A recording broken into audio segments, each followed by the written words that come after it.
I think one of the strangest things about being a teenager is how quickly we decide that the way we feel right now is the way we're going to feel forever. You feel lonely, so you decide you are a lonely person. No one gets along with you, or I should say, you don't get along with anyone. Or I might also just say, you know for a fact that those are not your type of people. Or I should also just say, those are not the energies you would entertain. Love didn't work out for you once, or twice, or maybe even thrice, so you decide that you do not believe in love anymore. And I strongly align with these thoughts. If anything, those are a sample of my own thoughts, and some observations I made from others' structure of thinking. I spend a lot of time by myself, sometimes by choice, sometimes because I simply do not have anyone around me. I talk to myself more than I probably should.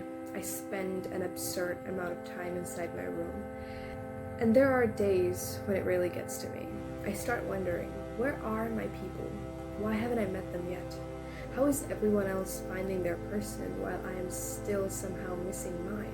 Who even is my person? Do I know him? Or her? Or whoever? But recently, I had a realization that completely changed the way I look at loneliness. It happened one evening when I was thinking about all of this, probably overthinking it as usual, and in the meantime, whilst I was overly consumed with these thoughts, I looked out my window.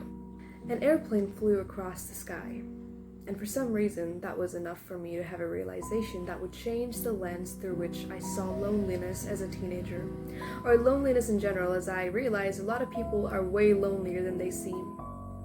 I've always loved flying at night. There is something about being in an airport when it is dark, especially the beautiful Guwahati airport. Watching the lights on the runway, getting onto a plane in the evening, and looking down at the city that suddenly seems so small beneath you. I've always loved that feeling, although flying does intimidate me quite a lot of the time. And while I was watching that airplane, I recognized one thought out of all the many thoughts that rumble up in my chaotic and loud mind. In 2 years, I will be in one of those planes. I will be leaving this place. I will be living somewhere completely different.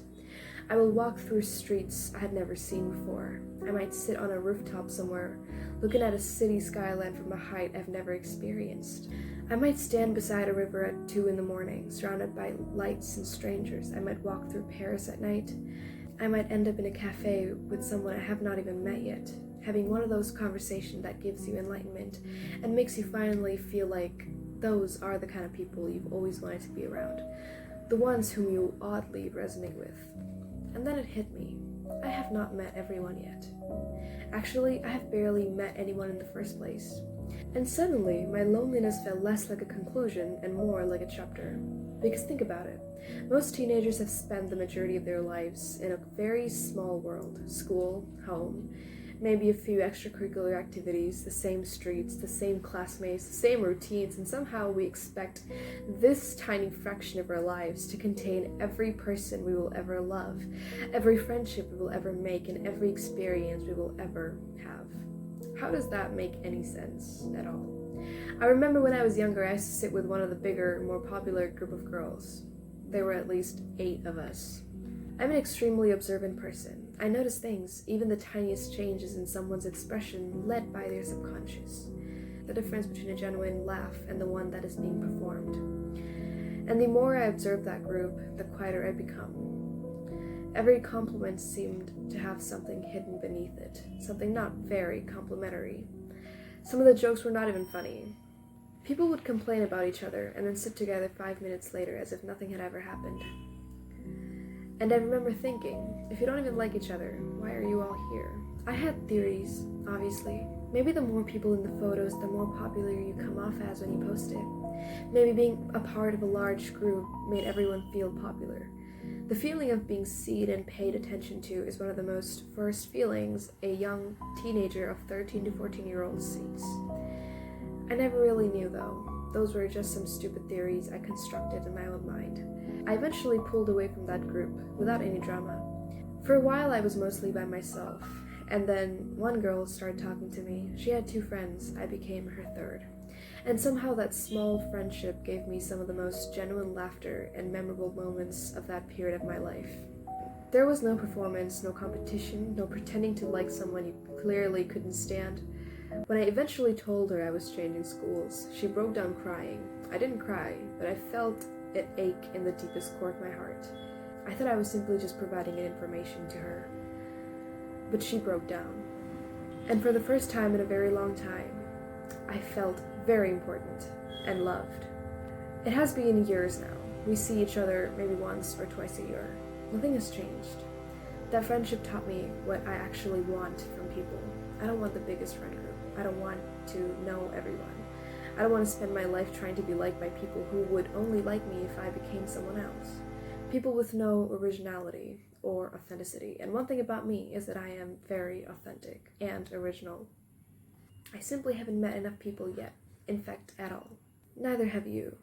You are 15, 16, 17 years old, and you are already making permanent declarations about temporary circumstances.